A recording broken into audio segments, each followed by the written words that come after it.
સુરત જિલ્લાના માંગરોળ તાલુકાના રટોટી ગામમાં એક દુઃખદ ઘટના બની હોવાનું સામે આવ્યું છે કે જ્યાં સ્ટોન ક્વોરીની ખાણમાં નહાવા પડેલા યુવકનું ડૂબી જવાથી મોત નીપજ્યું છે.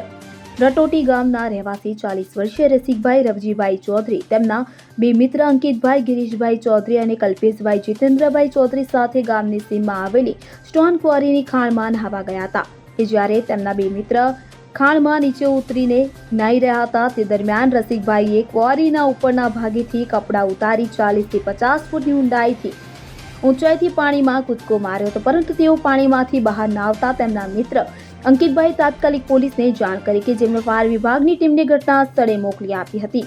ગામના પૂર્વ સરપંચ પ્રકાશભાઈ ગામિત પણ ઘટના સ્થળે પહોંચ્યા હતા. બારડોલી ફાયર વિભાગની ટીમે રાત્રે શોધખોળ હાથ ધરી, પરંતુ મૃતદેહ ન મળતા બીજા દિવસે સવારે 11 વાગ્યાથી ફરી શોધખોળ શરૂ કરી.